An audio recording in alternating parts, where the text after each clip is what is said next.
You're standing in an open field on a cool morning, watching two brothers in suits and ties prepare a strange contraption of wood, fabric, and wire. One of them lies flat on the lower wing, gripping the controls.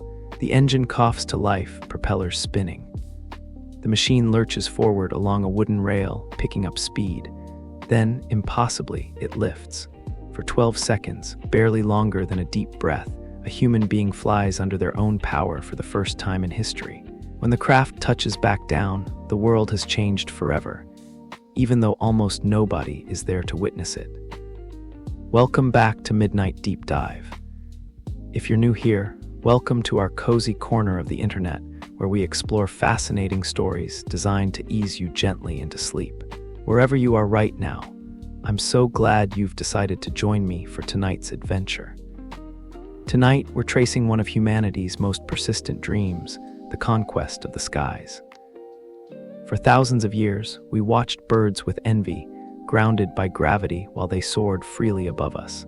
Then, in barely more than a century, we went from those 12 seconds at Kitty Hawk to 100,000 flights crossing the globe every single day. How did we go from the impossible to the ordinary so quickly? What did it take to transform the ancient dream of flight into something so routine? So settle in, let your breathing slow, and let's journey together through humanity's remarkable ascent into the skies. Our story begins not with engines or wings, but with dreams written in wax and feathers. Long before anyone had seen a powered aircraft, before the very concept of mechanical flight existed, humans looked at birds with a mixture of envy and wonder. Watch a hawk circle lazily on thermal currents, or see a flock of geese arrange themselves in perfect V formation, and you're witnessing a capability that defined freedom itself. The ability to escape gravity's grip and move through 3 dimensions instead of being trapped on the ground. The ancient Greeks told the story of Icarus and his father Daedalus, imprisoned on the island of Crete. Daedalus, the master craftsman, fashioned wings from feathers and wax, creating the first fictional aircraft in human literature. The story is usually remembered for its warning. Icarus flew too close to the sun, melting his wings and falling to his death. But the detail worth noting is that his father's wings worked perfectly. Daedalus flew successfully from Crete to Sicily, suggesting that even in ancient myth, humans believed flight was achievable with the right approach, the right materials, the right understanding. Chinese legends spoke of flying chariots and magical travelers who could ride the wind. In Indian mythology, the Vimana were flying palaces and chariots described in ancient texts with remarkable technical detail, including descriptions that sound surprisingly like discussions of thrust, lift, and maneuverability. Whether these were purely imaginative or represented some forgotten understanding of aerodynamic principles, they reveal that humans across all cultures shared the same dream. Leonardo da Vinci, that Renaissance genius who seems to have imagined half the inventions of the modern world, filled notebooks with sketches of flying machines in the late 15th century. His ornithopter designs, with their flapping wings mimicking bird flight, wouldn't have worked.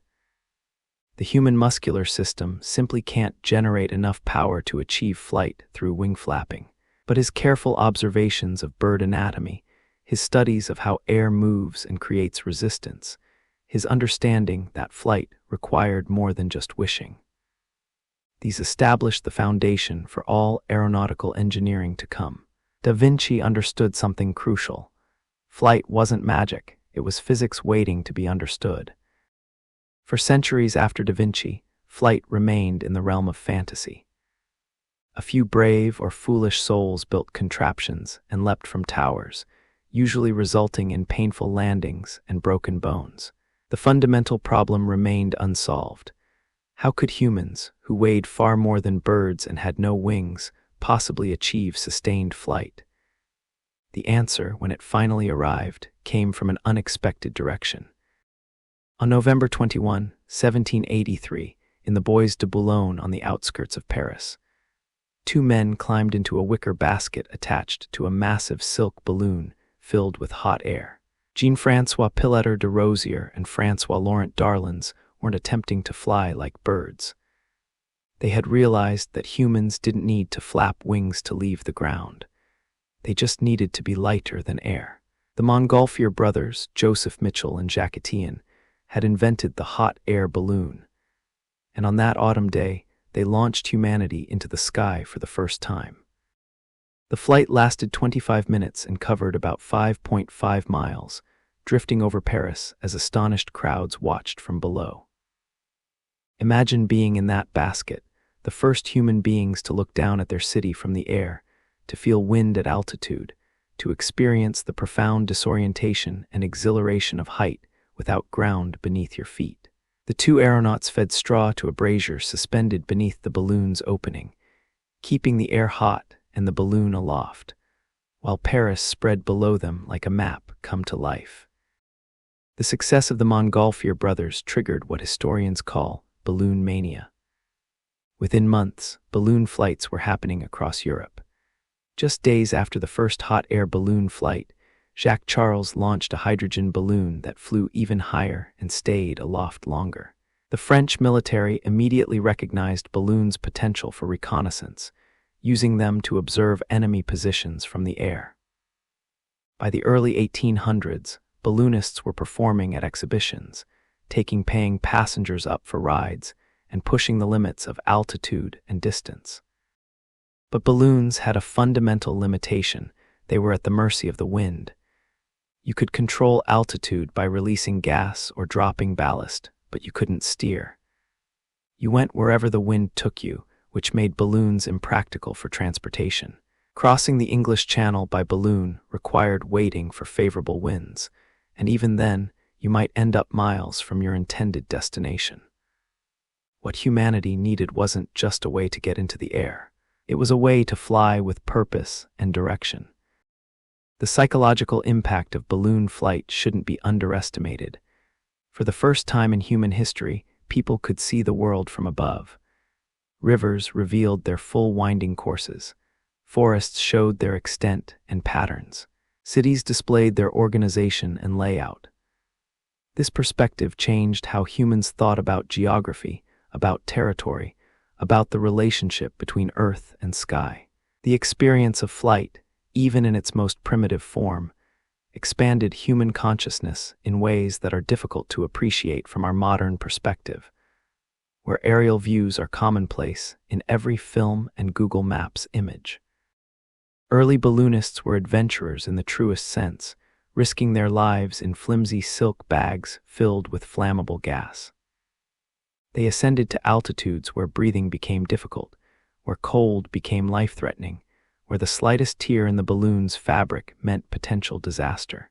Some paid the ultimate price for their curiosity and courage. Yet they persisted, driven by that fundamental human need to explore, to push boundaries, to see what lies beyond the next horizon, even when that horizon was vertical.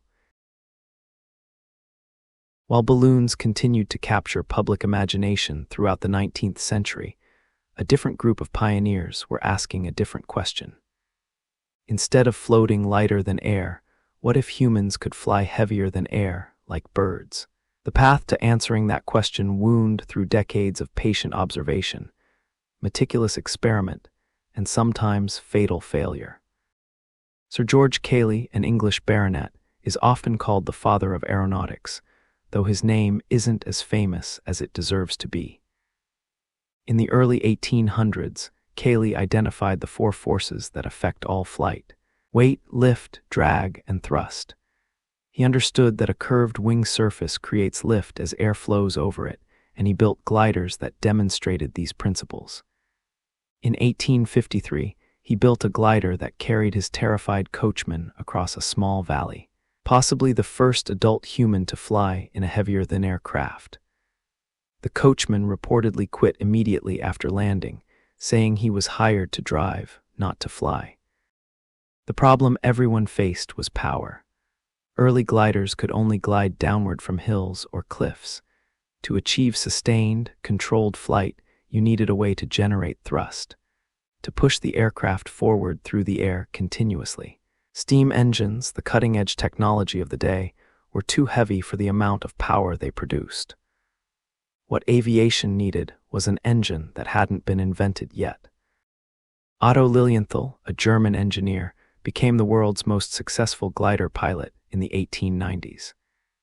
He built and tested 18 different glider designs, making over 2,000 flights from hills near Berlin. Lilienthal would run down slopes, his glider strapped to his back, then launch himself into the air, flying as far as 250 meters. He controlled his gliders by shifting his body weight, hanging beneath the wings, and swinging his legs and torso to change the aircraft's center of gravity. Lilienthal kept meticulous records of his experiments, photographing his flights and publishing his findings in technical journals, and a book that would influence aviators worldwide. He believed that mastering gliding was essential before attempting powered flight. You needed to understand how to control an aircraft in the air before you worried about engines. His photographs, showing him soaring gracefully with bat-like wings, spread across newspapers and magazines, inspiring a generation of would-be aviators. On August 9, 1896, a gust of wind stalled Lilienthal's glider during a flight. The craft pitched forward and plummeted about 15 meters to the ground. Lilienthal suffered a broken spine and passed away the next day. His last words were reportedly, "Opfer müssen gebracht werden," sacrifices must be made. His passing was a tragedy, but his work had already laid the groundwork for powered flight. Among those inspired by his photographs and writings were two brothers who ran a bicycle shop in Dayton, Ohio. Wilbur and Orville Wright weren't the most likely candidates to solve the problem of powered flight. They had no formal engineering education, no university degrees, no wealthy backers or government funding. What they had was curiosity, mechanical aptitude from years of building and repairing bicycles, and a methodical approach to problem-solving that would prove more valuable than any credential. The Wright brothers understood that three problems needed to be solved simultaneously: lift, making the wings generate enough upward force; power, creating an engine light enough and powerful enough; and control, steering the aircraft in flight. Many inventors focused on the first two problems while neglecting the third. The Wrights believed control was actually the most important challenge. A glider that you couldn't steer would kill you just as surely as one that couldn't generate lift. They built a wind tunnel in their bicycle shop, a wooden box with a fan at one end where they could test miniature wing designs and measure the lift they produced. This systematic testing of hundreds of wing shapes gave them data nobody else had. They discovered that many of Lilienthal's published figures were incorrect, and they developed their own tables of lift coefficients that proved far more accurate. For control, the Wrights invented wing warping, a system of cables that could twist the wingtips of the aircraft, creating differential lift that allowed the aircraft to bank and turn. This concept, descendants of which are still used in modern aircraft as ailerons, was the key innovation that made controlled flight possible. They also added a movable rudder at the rear of their aircraft and front-mounted elevators for pitch control. Their aircraft was fully controllable in 3 axes, something no one else had achieved. They needed somewhere with strong, steady winds and soft sand for landing. They chose Kitty Hawk, North Carolina, a remote location on the Outer Banks where they could experiment far from spectators and competitors. For 3 years, they traveled from Ohio to North Carolina, camping in crude conditions, building and rebuilding their gliders, teaching themselves to fly. Local residents thought they were eccentric at best, dangerously obsessed at worst. By 1903, the Wrights had solved the control problem and refined their glider designs. Now they needed power. They designed and built their own gasoline engine with help from their bicycle shop mechanic, Charlie Taylor. The engine produced about 12 horsepower and weighed just 180 pounds, adequate but not spectacular. The real innovation was their propellers. The Wrights realized that a propeller was essentially a rotating wing, and designed their propellers using the same aerodynamic principles they'd developed for their wings. Their propellers were remarkably efficient, far superior to anything that had come before. On December 17, 1903, at 10:35 in the morning, Orville Wright lay prone on the lower wing of their aircraft, the Wright Flyer, while Wilbur stood to one side. The engine roared to life, the propellers spun, and the aircraft moved forward along its launching rail. After a 40-foot run, the Flyer lifted into the cold North Carolina air. Orville fought the controls as the aircraft pitched and bobbed, flying more like a drunken bird than a graceful glider. After 12 seconds and 120 feet, the Flyer touched back down. 12 seconds, not even the length of a good yawn. The flight was so brief that if you'd blinked, you might have missed it. But in those 12 seconds, everything changed. That morning, the brothers made 4 flights, with Wilbur's final attempt covering 852 feet in 59 seconds. Then a gust of wind flipped the Flyer over, damaging it beyond immediate repair. They telegraphed their father. Success 4 flights Thursday morning all against 21-mile wind started from level with engine power alone average speed through air, 31 miles longest 57 seconds, inform press home Christmas. The press, by and large, didn't care. Most newspapers ignored the story completely. Those that did report it got the details wrong. The scientific community was skeptical. The Wrights had no credible witnesses, no photographs of the flights, and their claims sounded too good to be true. For the next several years, the brothers continued refining their aircraft in a cow pasture outside Dayton, making hundreds of flights that few people believed were really happening. It wasn't until 1908, when Wilbur Wright gave public demonstrations in France, flying circles around astonished crowds, that the world finally accepted that controlled, powered flight was real. The Wright brothers had done it, not with some dramatic breakthrough or lucky accident, but through years of patient experimentation, careful observation, and methodical problem-solving. They had given humanity wings. The years immediately following the Wright brothers' achievement saw rapid advancement in aircraft design. By the time World War I erupted in 1914, aviation had progressed from the Wright Flyer's fragile wooden fabric construction to more robust aircraft capable of carrying passengers and cargo. The war accelerated aviation development dramatically. 4 years of combat drove innovations that might have taken decades in peacetime. When the war ended in 1918, thousands of trained pilots returned home to find their skills suddenly irrelevant to civilian life. The military had surplus aircraft, thousands of training planes and combat aircraft that were no longer needed. These were sold off cheaply, sometimes for less than the cost of a used car. A generation of young men who had tasted the thrill and danger of flight weren't ready to settle into ordinary lives. They became Barnstormers. The Barnstormer era, roughly from 1919 to 1929, was aviation's Wild West. Pilots would buy surplus aircraft, often Curtiss J-N-4 Jenny biplanes, and travel from town to town, setting up in farmers' fields and offering rides for $5 or $10. The term barnstorming came from the practice of storing aircraft in barns between shows, though the metaphor of storming into small towns like an exciting invasion certainly fit. These weren't just taxi services. Barnstormers put on aerial shows that combined flying with pure circus spectacle. Wingwalkers would climb out of the cockpit while the plane was in flight, standing on the upper wing as the plane looped and rolled. Pilots would perform dangerous stunts, flying upside down, spinning into dives and pulling up at the last moment, racing automobiles or flying under bridges.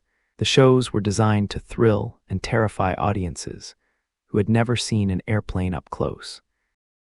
One of the most famous barnstormers was a young woman named Bessie Coleman, the first African-American woman to earn a pilot's license. Because no American flight school would accept a black woman as a student, Coleman learned French and traveled to France to earn her license in 1921. She returned to the United States and became a popular barnstormer, known for her daring stunts and her dream of opening a flight school for African Americans. Her life was tragically cut short in 1926 when she was thrown from an aircraft during a practice flight. But her courage and skill had proven that the sky belonged to everyone. The Barnstormers served an important function beyond entertainment. They brought aviation to rural America, showing people in small towns that airplanes were real, not just newspaper fantasies. Many future airline pilots and military aviators got their first taste of flight as passengers on Barnstormer rides. The Barnstormers were aviation's ambassadors, even if their methods were sometimes reckless. But the era that really made aviation romantic and brought it to global consciousness was the age of long-distance flights and record-breaking attempts. After the war, aviation manufacturers and wealthy sponsors offered prizes for ambitious flights. First to cross the Atlantic, first to fly coast to coast across America, fastest time between cities. These challenges attracted adventurers and visionaries who saw aviation's potential for shrinking the world. In May 1927, a 25-year-old airmail pilot named Charles Lindbergh did something that captivated the entire world.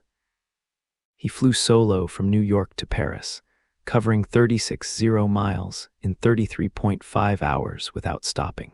This doesn't sound particularly impressive to modern ears. We fly that distance every day in a few hours of comfort. But consider what Lindbergh faced, flying alone through darkness, through storms, with no radio navigation, no radar, just a compass and dead reckoning. He couldn't see forward because the fuel tank was mounted in front of the cockpit. He stayed awake for over 50 hours straight. At times, he flew just feet above the ocean waves to stay alert. When Lindbergh landed at Le Bourget Field outside Paris, a crowd of 150,000 people mobbed his plane. The French were so enthusiastic they nearly tore the Spirit of St. Louis apart looking for souvenirs. Lindbergh became the most famous person in the world overnight. Lucky Lindy appeared on the cover of every magazine, met with presidents and kings, and received the Congressional Medal of Honor. His flight proved that aviation wasn't just for short hops or military applications. It could connect continents. Lindbergh's fame inspired a generation of aviators. Amelia Earhart became the first woman to fly solo across the Atlantic in 1932, 5 years after Lindbergh. She described the experience with characteristic understatement. "I was just baggage," referring to her earlier 1928 crossing as a passenger, "but this time I did it myself." Earhart became an international celebrity, using her fame to advocate for women in aviation and to push the boundaries of what was considered possible. The mystery of Earhart's disappearance in 1937, during her attempt to circumnavigate the globe near the equator, has fascinated people for generations. Her Lockheed Electra vanished somewhere over the Pacific Ocean, and despite extensive searches, neither she nor her navigator Fred Noonan were ever found. The tragedy reminded everyone that aviation, for all its romance and excitement, remained dangerous. The sky had been conquered, but it still demanded respect and sometimes claimed lives. These high-profile flights transformed public perception of aviation. What had seemed like a dangerous sport for daredevils and eccentrics was becoming a serious form of transportation. If Lindbergh could cross the Atlantic, if Earhart could circumnavigate the globe, then surely airlines could carry passengers safely over shorter distances. The Barnstormer era was giving way to something more structured, more commercial, more focused on aviation as industry rather than adventure. The 1930s are often called aviation's golden age, when flying became genuinely glamorous. Airlines emerged offering scheduled service between major cities. Boeing, Douglas, and Lockheed were building aircraft designed specifically for passenger service rather than repurposed military planes. Air travel was expensive, extraordinarily so by modern standards. But for those who could afford it, flying offered an experience of luxury and sophistication that matched the finest hotels and ocean liners. Pan American World Airways, better known as Pan AM, epitomized this golden age glamour. Founded by Juan Trippe, Pan AM pioneered international air routes, particularly across the Pacific and Atlantic. Their Clipper flying boats, huge aircraft that could land on water, offered transoceanic service with a level of luxury that's hard to imagine today. The Boeing 314 Clipper could carry 74 passengers in spacious compartments that included sleeping berths, a dining room where passengers sat at tables with white tablecloths, and a lounge where you could socialize over drinks. These flights were slow by modern standards. Crossing the Atlantic took over 20 hours with refueling stops. But passengers weren't in a hurry. Flying was the experience itself, not just a means to an end. Flight attendants, initially required to be registered nurses, served multi-course meals on fine china. Passengers dressed formally, men in suits and ties, women in dresses and heels. The airports themselves became architectural showcases, with Art Deco terminals that suggested modernity, progress, and a gleaming future where technology would solve all problems. The romance of this era sometimes obscures its exclusivity. A round-trip ticket across the Atlantic cost about $675 in 1939, equivalent to roughly $14,000 today. Air travel was for the wealthy, for business executives, for diplomats and celebrities. The average person might see an airplane fly overhead, but would never expect to actually ride in one. This exclusivity contributed to aviation's mystique. It was a luxury available only to the privileged few, which made it even more desirable to everyone else. Airports during this period were mostly small affairs compared to today's massive terminals. New York's LaGuardia Airport, opened in 1939, was considered cutting-edge with its modern facilities and marine terminal for flying boats. But total passenger numbers were tiny. The entire U.S. airline industry carried fewer than 2 million passengers in 1940, compared to over 800 million today.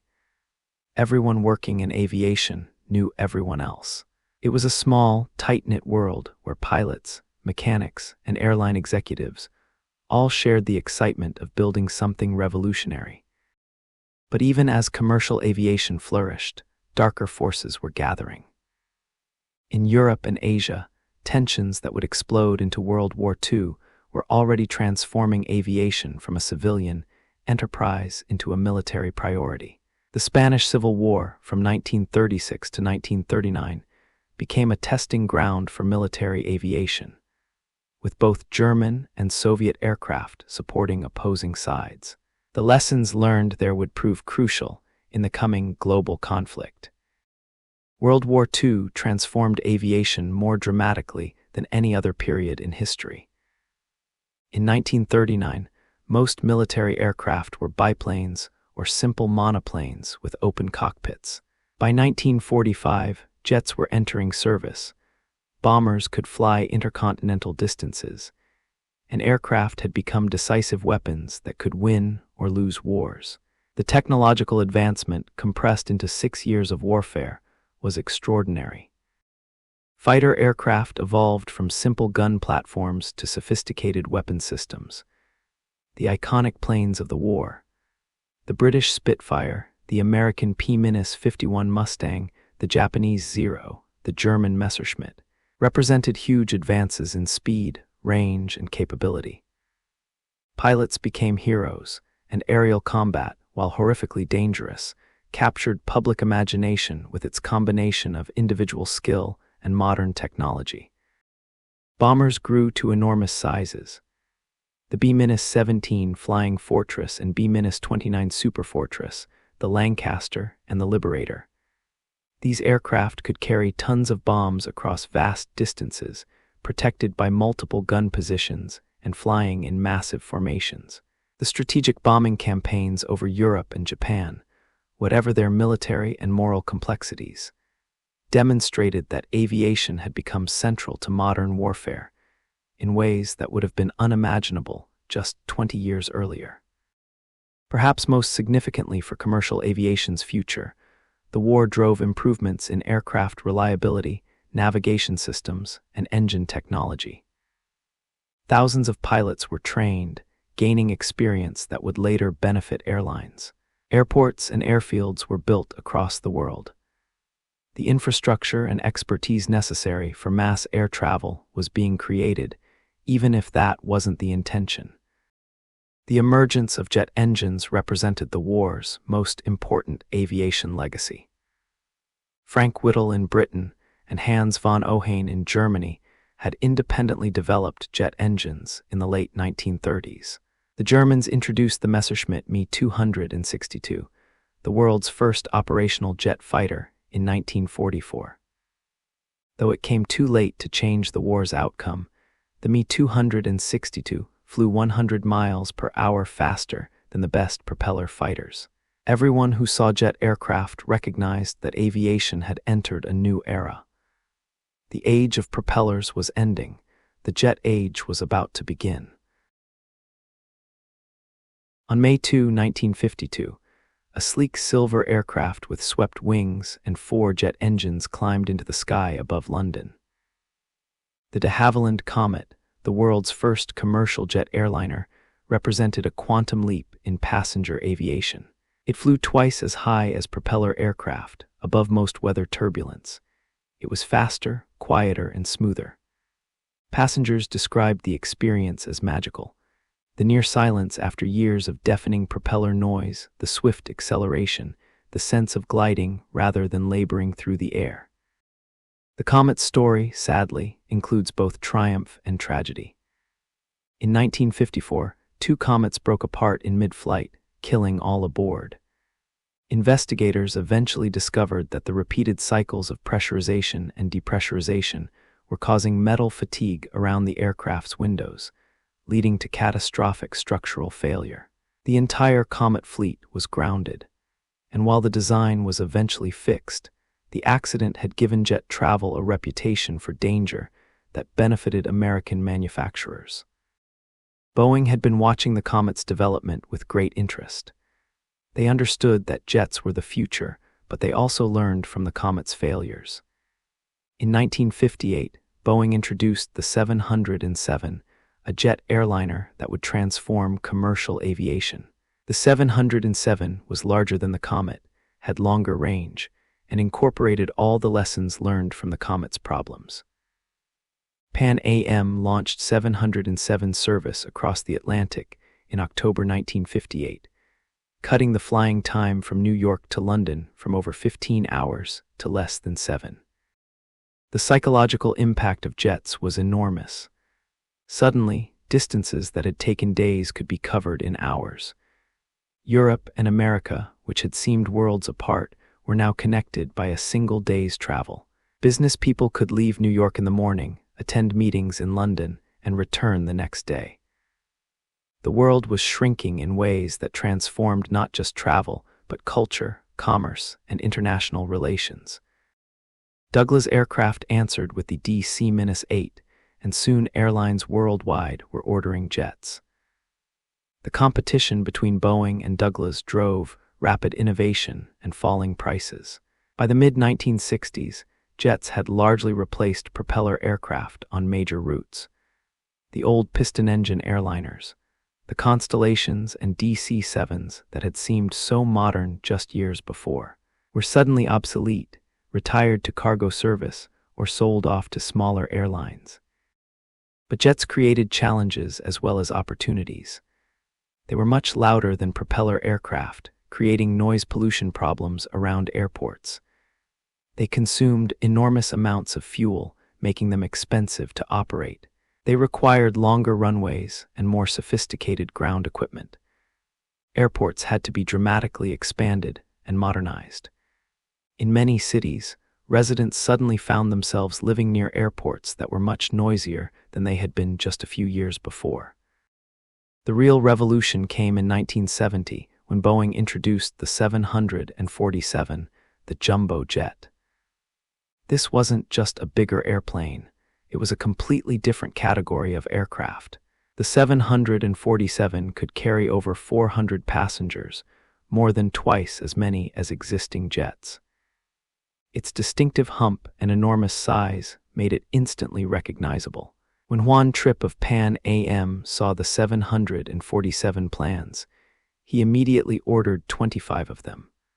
A bet-the-company decision that would transform air travel forever. The 747 made aviation democratic in a way it had never been before. The economics of carrying so many passengers on a single flight drove ticket prices down dramatically. Transatlantic flights that had cost thousands of dollars could now be sold for hundreds. Flying became accessible not just to the wealthy, but to middle-class families, students, and budget travelers. The 747 ushered in the era of mass air travel. Boeing took enormous risks developing the 747. The company borrowed so heavily to fund development that it nearly went bankrupt. The assembly building constructed to build the 747 in Everett, Washington, remains one of the largest buildings in the world by volume, so large that clouds sometimes form inside it. The 747's wing was so big that Boeing's engineers worried about how to test it structurally. The solution: they built a giant tank, submerged the wing, and filled the wing with water, then added more water until the wing bent to its design limits. The test worked, and the wing proved even stronger than expected. The 747's entry into service coincided with a dramatic increase in air travel demand. The early 1970s saw millions of people flying for the first time. Charter flights to vacation destinations became popular. Business travel expanded as companies operated internationally. Immigration patterns changed as flying made moving between continents practical. The 747 didn't just transport people. It enabled cultural exchange, economic globalization, and personal connections that would have been impossible in earlier eras. Other wide-body jets followed. The Douglas DC-10, the Lockheed L-1011, the Airbus A300. Competition between American manufacturers and the emerging European Airbus consortium drove continued innovation.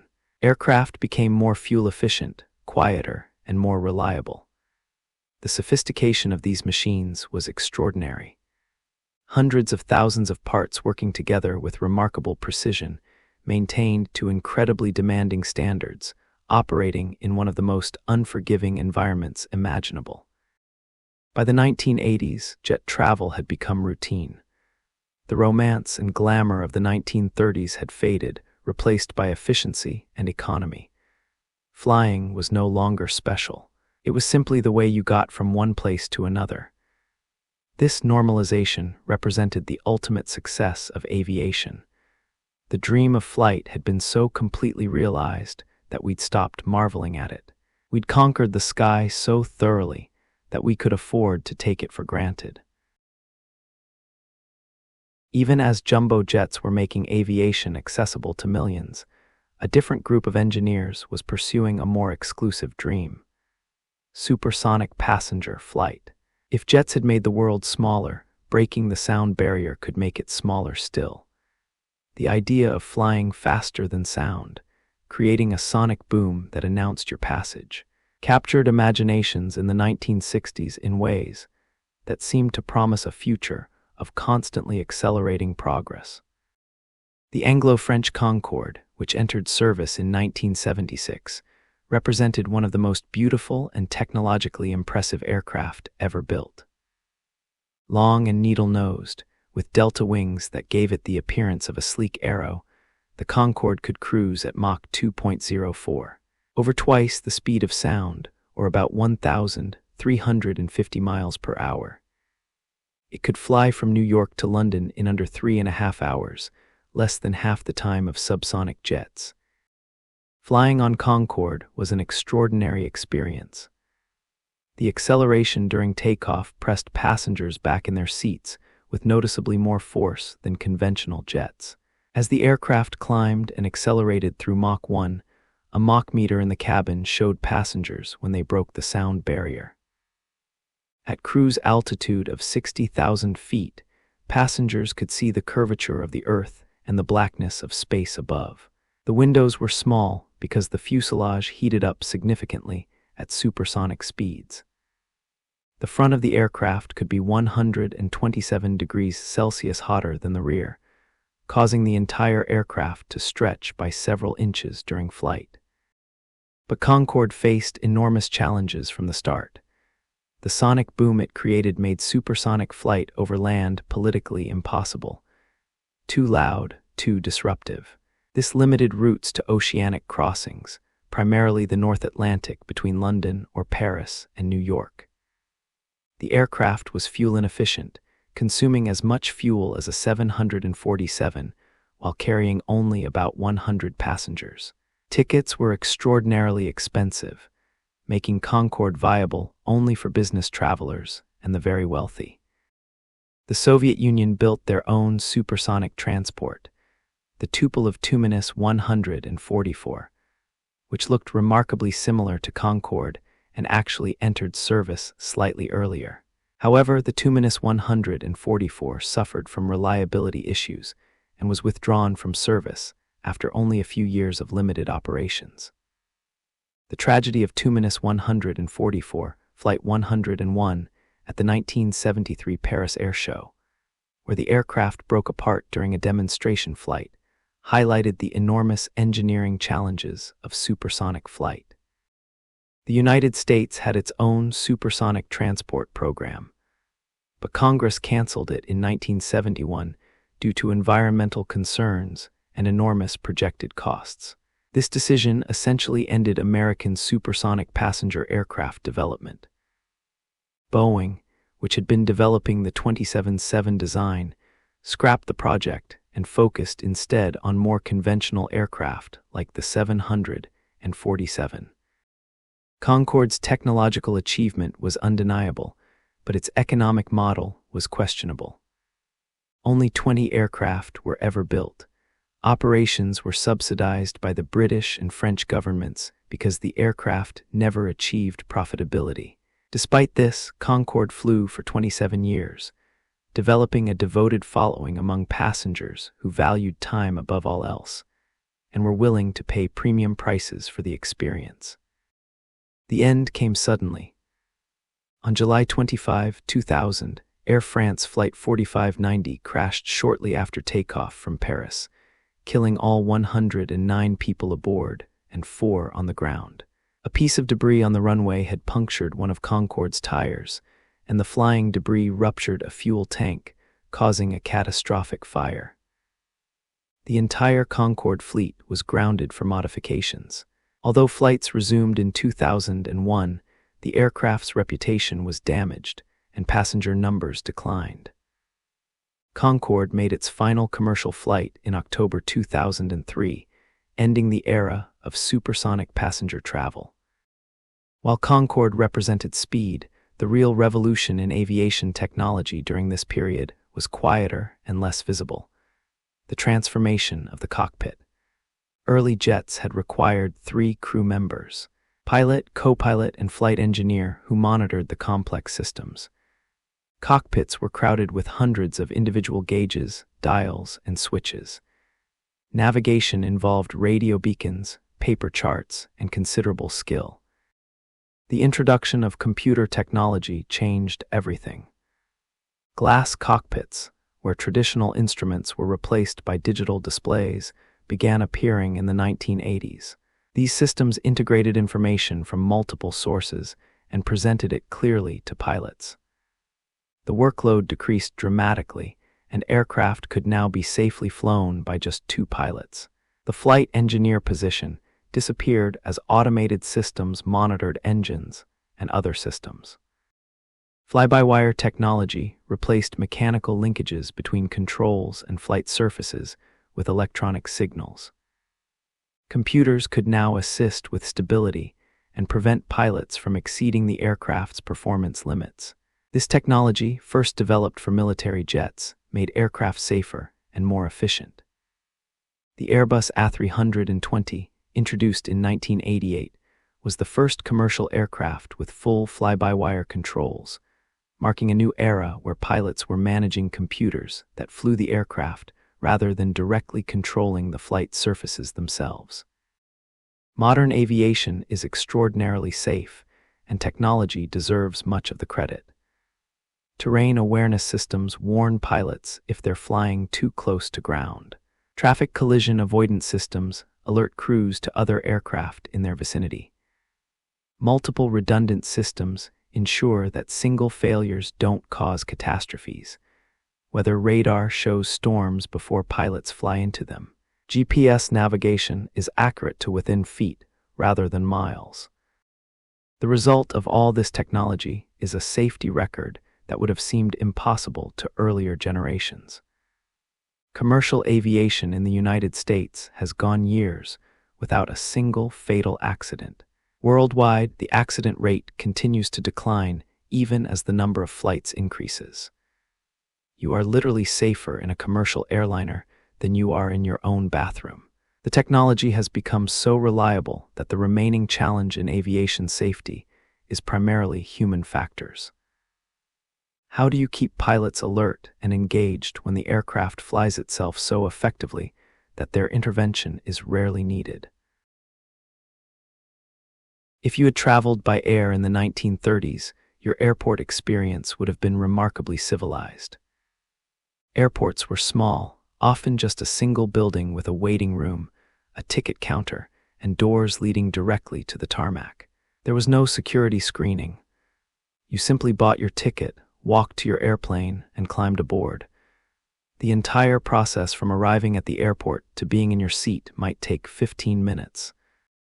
These early airports were often works of Art Deco architecture, designed to suggest the modern, streamlined future that aviation represented.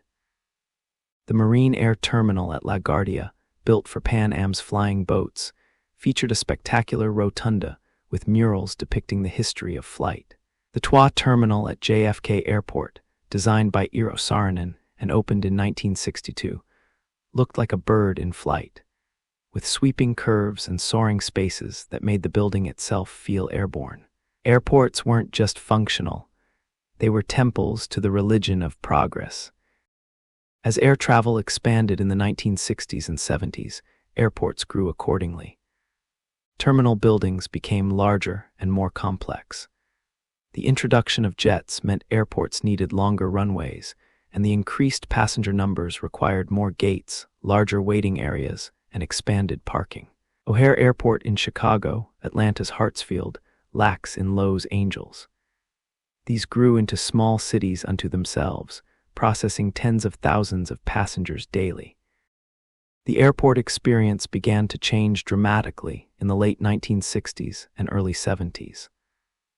A series of hijackings, including several where aircraft were diverted to Cuba, led to the introduction of metal detectors and X-ray screening of carry-on bags. This was controversial at first.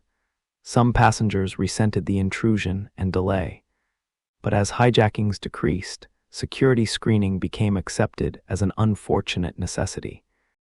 The transformation of airports accelerated after September 11, 2001.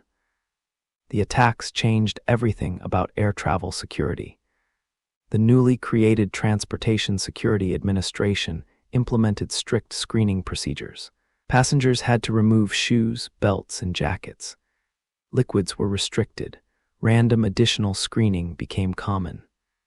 The process of getting through an airport now required arriving hours early, not because it took hours to fly, but because it took hours to pass through security.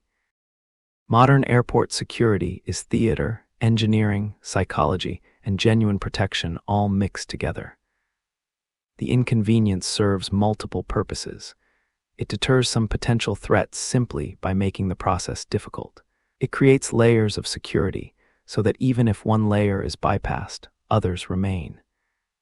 It provides visible reassurance to nervous passengers that something is being done. Whether the specific measures are optimally effective remains debated, but the post-9/11 security apparatus has become permanent.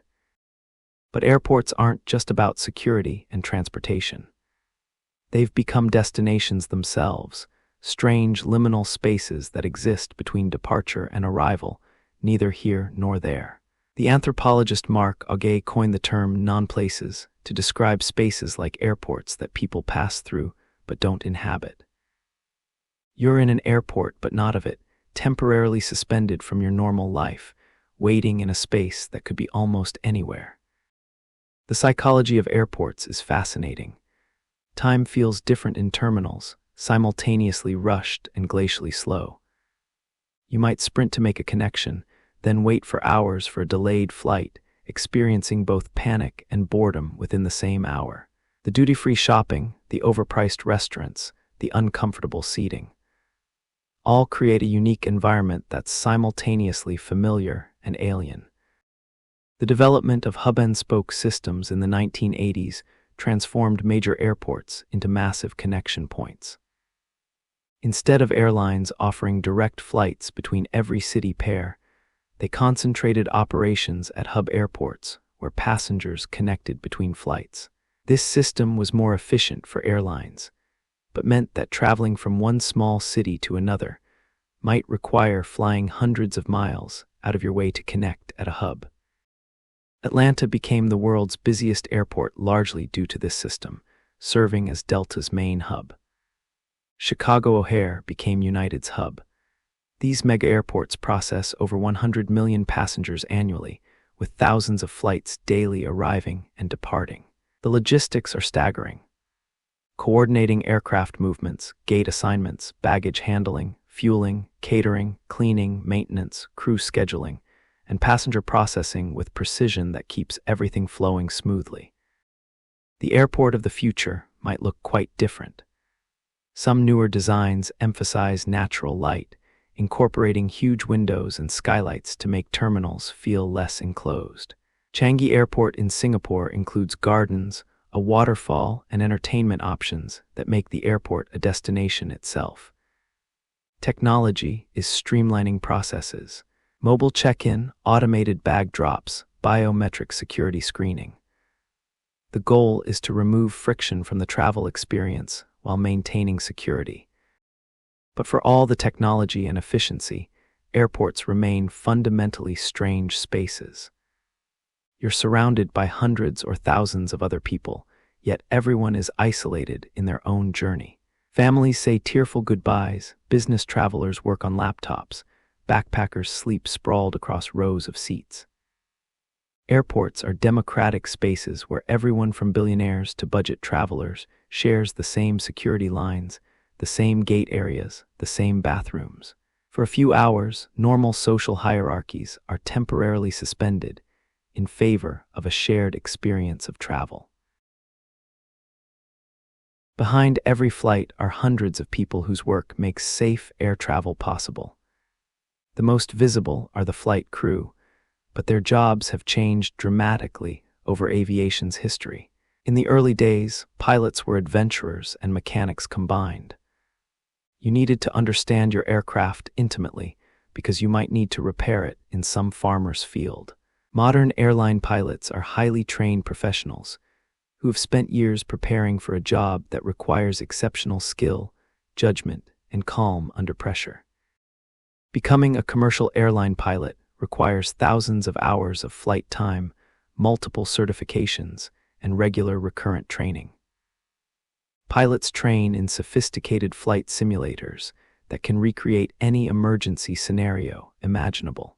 They practice engine failures on takeoff, severe weather, hydraulic problems, electrical failures, and countless other potential issues.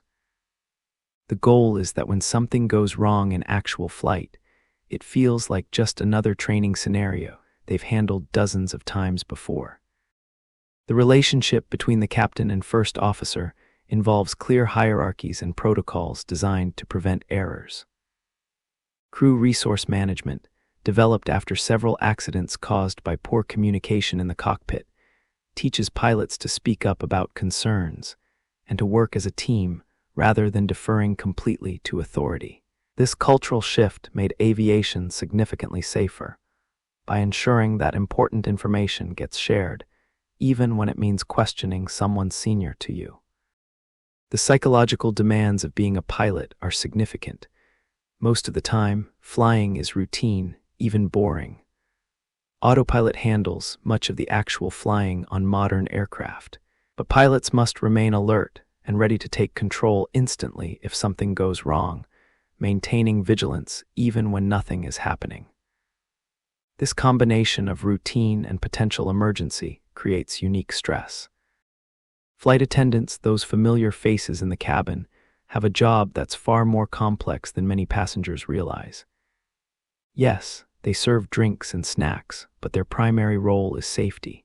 Every flight attendant is trained in emergency procedures, firefighting, first aid, and evacuation protocols. They can deliver babies, handle medical emergencies, restrain disruptive passengers, and evacuate a full aircraft in under 90 seconds if necessary. The profession of flight attendant has changed dramatically since its beginning. In 1930, Boeing Air Transport hired Ellen Church, a registered nurse, as the first flight attendant. Airlines initially required flight attendants to be female, unmarried, under certain height and weight limits, and often under 25 years old. These discriminatory requirements were gradually eliminated through the 1960s and 70s as social attitudes changed and legal challenges succeeded. Today's flight attendants are diverse in age, gender, and background. They're trained professionals who can handle everything from passenger anxiety to security threats. The job requires patience, emotional intelligence, and the ability to stay calm when passengers are panicking.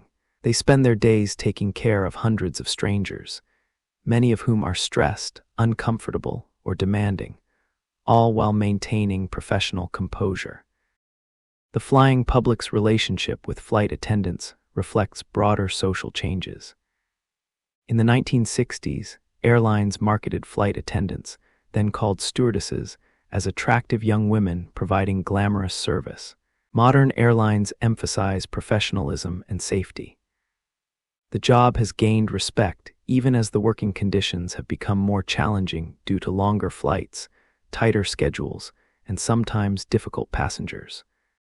Beyond the visible crew, thousands of people work behind the scenes. Aircraft mechanics perform detailed inspections and maintenance, following strict procedures and documentation requirements. A modern airliner might receive a basic inspection after every flight and undergo increasingly detailed inspections at regular intervals, with major inspections essentially disassembling the entire aircraft to examine every component. Air traffic controllers manage the incredibly complex choreography of aircraft movements. On any given day, over 100,000 flights are in the air worldwide, and controllers are responsible for keeping them safely separated. The job requires intense concentration, quick decision-making, and the ability to visualize three-dimensional movements of multiple aircraft simultaneously. Controllers often work in darkened rooms, staring at radar screens, speaking in calm, professional tones even in high-pressure situations. Dispatchers plan flight routes, considering weather, winds, aircraft weight, fuel requirements, and numerous other factors. They create the flight plan that pilots follow, making real-time decisions about route changes if weather develops. Catering crews prepare thousands of meals daily, coordinating logistics to get the right food on the right aircraft at the right time. Baggage handlers work in all weather, loading and unloading thousands of pounds of luggage on tight schedules.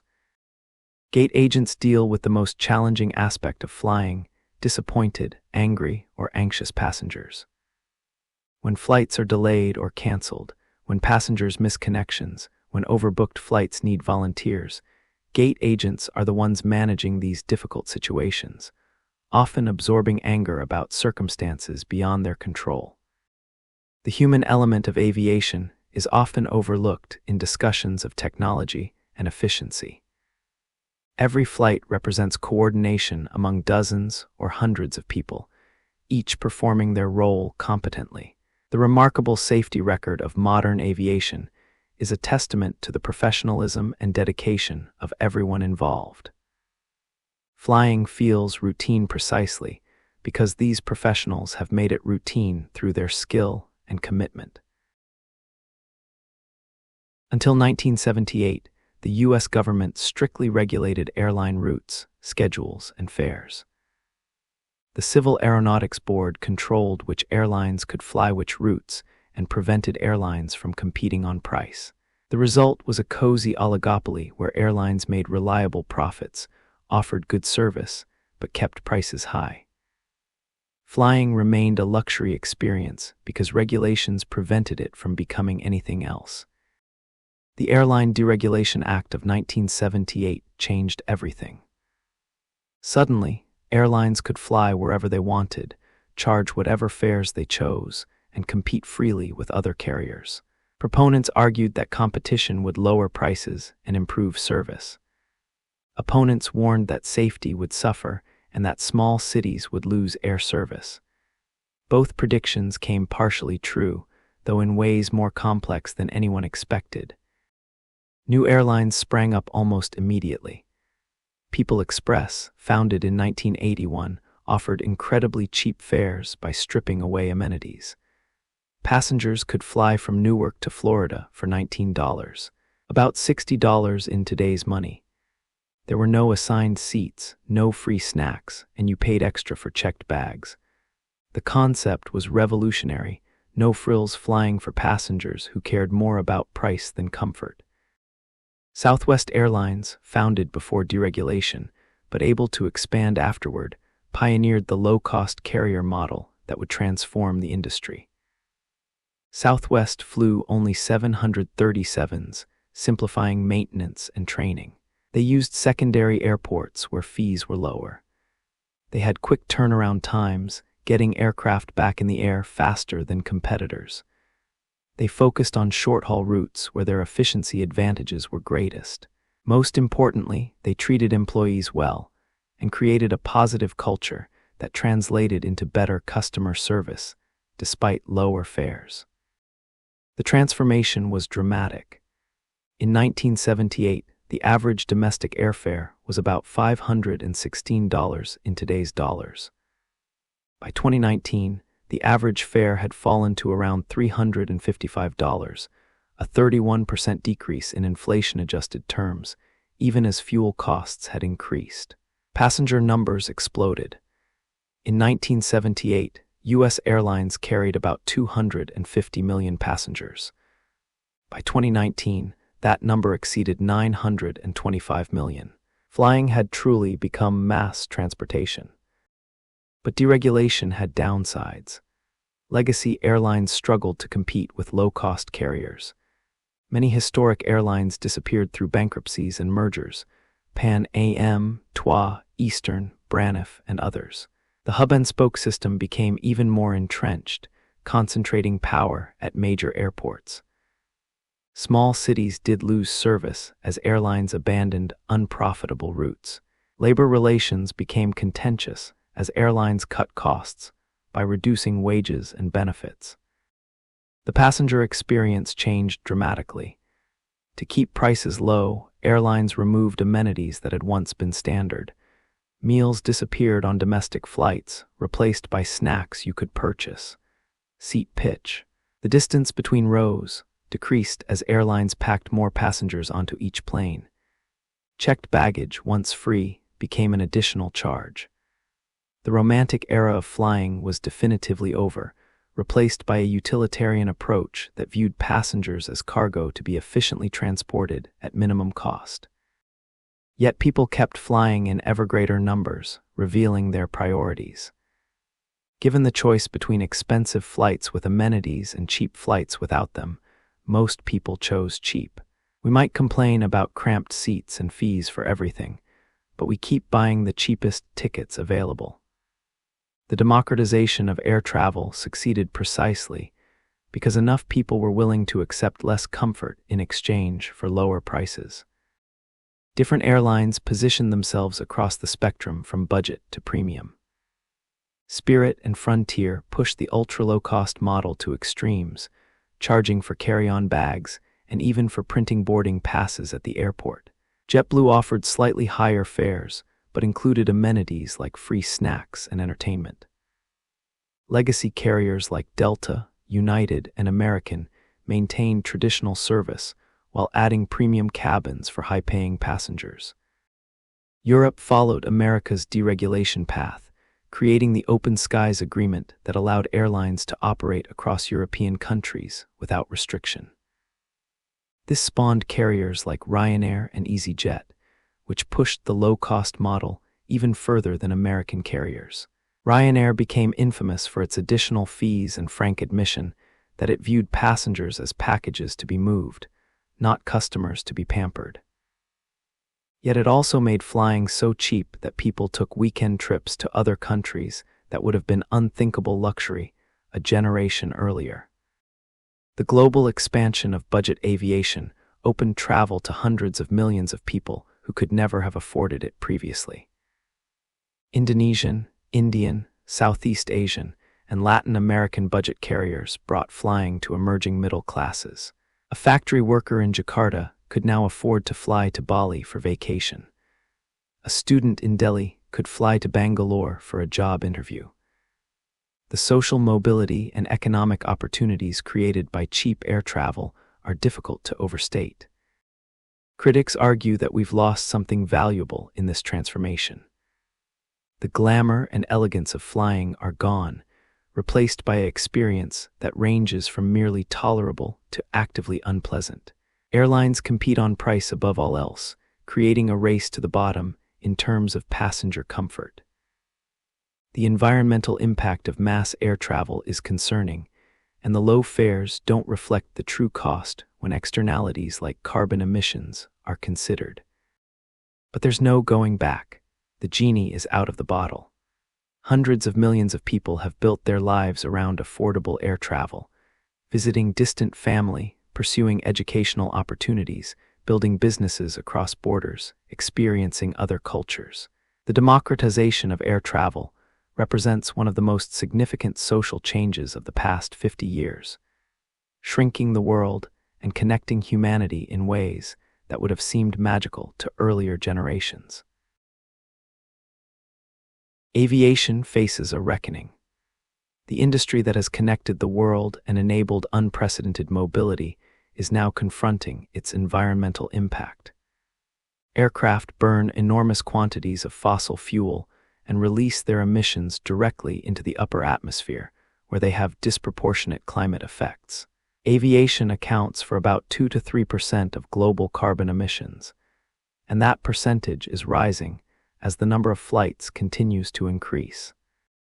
The challenge is daunting because aircraft have such demanding energy requirements. They need high energy density fuel that remains liquid at extreme temperatures and altitudes. They need to be light since every pound of extra weight requires additional fuel to carry.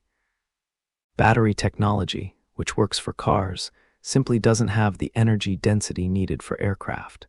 A battery heavy enough to power a 737 across the country would be too heavy for the 737 to lift. Sustainable aviation fuel made from biological sources or captured carbon offers one path forward.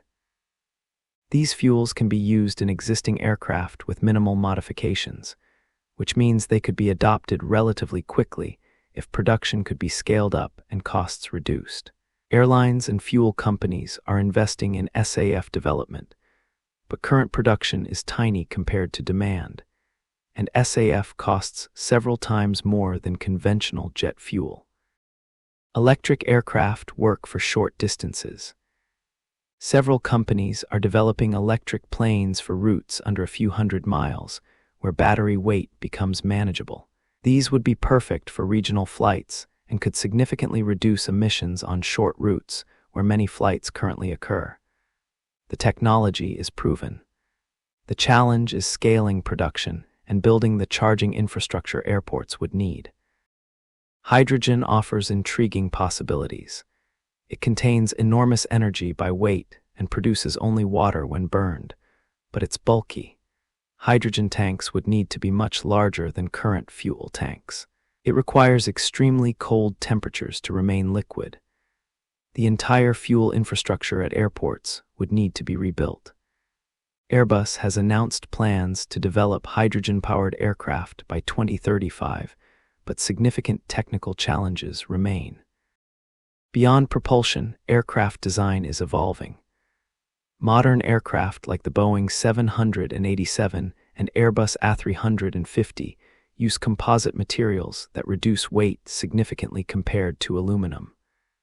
Winglets, those vertical extensions at wing tips, reduce drag and fuel consumption. Improved engines are more fuel-efficient and quieter. Every generation of aircraft is incrementally better than the last, though the improvements are evolutionary rather than revolutionary. The shape of aircraft might change dramatically. Blended wing-body designs, where the fuselage and wings merge into a single lifting surface, could be significantly more efficient than traditional two-band wing configurations. These designs have been studied for decades, but have never been commercially built, partly due to the enormous investment required and the risks of departing from proven configurations. Supersonic flight might return, though very different from Concorde. Several companies are developing smaller supersonic aircraft designed for business travel rather than commercial airlines. These aircraft would fly over water only, avoiding the sonic boom problem. They promise to cut transoceanic flight times in half, though at premium prices. Whether there's a sustainable market for expensive, fast travel in an era concerned about climate impact remains to be seen. Urban air mobility, essentially flying taxis, captures current imagination much like flying cars did in the 1950s. Multiple companies are developing electric vertical takeoff and landing aircraft, eVTOLs, that could transport people short distances above traffic-congested cities. The technical challenges are manageable, but the regulatory, safety, and infrastructure challenges are enormous. Creating vertiports in dense cities, managing airspace safety with thousands of small aircraft, and doing all this profitably will require solving problems that go far beyond just building the aircraft. Space tourism is beginning to blur the line between atmosphere and space. Companies like SpaceX, Blue Origin, and Virgin Galactic offer, or plan to offer, brief trips to the edge of space. Whether this is the beginning of routine space access or an expensive novelty for the ultra-wealthy remains to be seen. The technical challenges of true point-to-point space travel, launching in New York and landing in Tokyo an hour later, are vastly greater than current achievements suggest. Autonomous flight technology is advancing rapidly. Aircraft already fly themselves for most of the flight, but computers will eventually be able to handle takeoff and landing as well, eliminating the need for pilots. This will happen gradually, probably starting with cargo flights, then moving to passenger flights with reduced crew, and eventually perhaps to fully autonomous operations. The technology is coming. The question is whether passengers will trust it. The future of aviation is uncertain in ways it hasn't been since the early days. For the first century of flight, the trajectory was clear. Aircraft would get bigger, faster, cheaper, and more numerous. That trajectory is now questioned. Can aviation grow sustainably? Should it grow at all? How do we balance the enormous benefits of global connectivity against the environmental costs? These aren't technical questions with technical answers. They're social questions about what we value and what trade-offs we're willing to accept. What seems certain is that humans won't stop flying. The desire to travel, to explore, to connect with distant people and places is too fundamental to human nature. We'll find ways to make aviation more sustainable, whether through technology, operational changes, or fundamental redesigns of how we travel. The next century of flight will look different from the last century, but it will be no less transformative. The sky that our ancestors could only dream of reaching is now a highway we traverse daily, and it will continue to connect us, even as we figure out how to do it more wisely. Tonight, we've traced an arc from ancient dreams through modern reality, from Icarus falling into the sea to millions of daily flights crisscrossing our skies. We've seen how balloons lifted the first humans into the air, how the Wright brothers solved the puzzle of controlled flight, how Barnstormers brought aviation to small-town America, and how jets and jumbos transformed flying from luxury to commodity. We've watched the technology evolve from wood and fabric to carbon fiber and glass cockpits, from open-air adventure to temperature-controlled monotony, from exclusive privilege to democratic access. Thank you for joining me on this journey through the history of aviation. If you're already drifting off, then our mission is complete. But if you're still awake, perhaps another deep dive through one of our previous episodes will carry you gently into slumber. Until we meet again in these quiet hours, may your dreams be filled with clear skies and tailwinds. May you always have a window seat with a perfect view. And may you never lose your sense of wonder at the miracle of flight.